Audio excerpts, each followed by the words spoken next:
पंचतंत्र कथा मूर्खमंडली सर्व वै मूर्खमंडलम। अचानक हाथ में आए धन को अविश्वासवश छोड़ना मूर्खता है। उसे छोड़ने वाले मूर्खमंडल का कोई उपाय नहीं।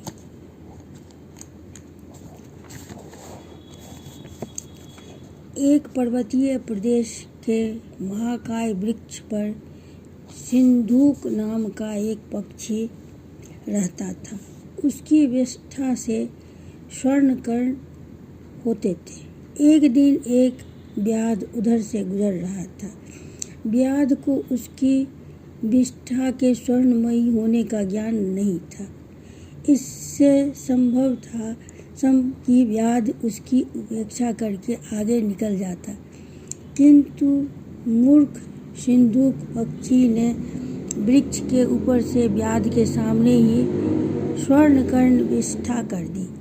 उसे देख व्याध ने वृक्ष पर जाल फैला दिया और स्वर्ण के लोभ से उसे पकड़ लिया। उसे पकड़कर व्याध अपने घर ले आया। वहाँ उसे पिंजरे में रख लिया। लेकिन दूसरे ही दिन उसे यह डर सताने लगा कि कोई आदमी पक्षी की विष्ठा से स्वर्ण में होने की बात राजा को बता देगा तो उसे राजा के सम्मुख दरबार में पेश होना पड़ेगा। संभव है राजा उसे दंड भी दे।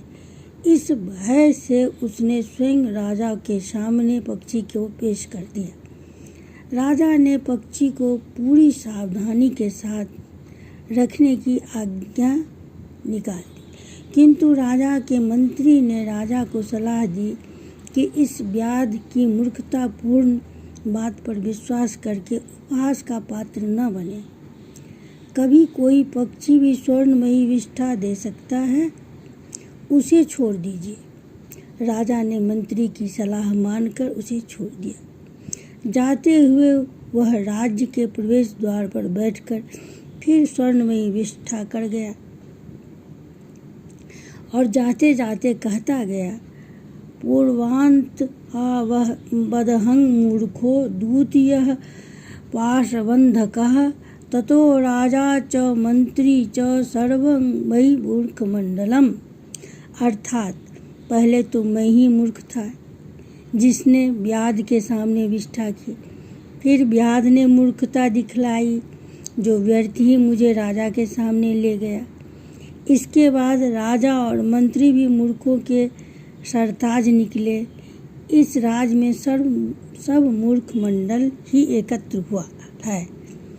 रक्ताक्ष द्वारा कहानी सुनने के बाद भी मंत्रियों ने अपनी मूर्खता भरे व्यवहार में परिवर्तन नहीं किया। पहले की तरह वे स्थिर जीवी को अन्न मांस खिला पिलाकर मोटा करते रहे।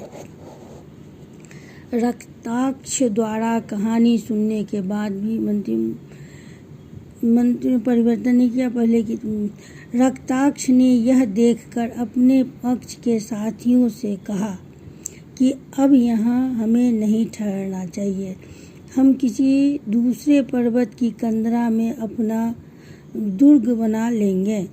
हमें उस बुद्धिमान गीदड़ की तरह आने वाले संकट को देख लेना चाहिए और देखकर अपनी गुफा छोड़ देना चाहिए।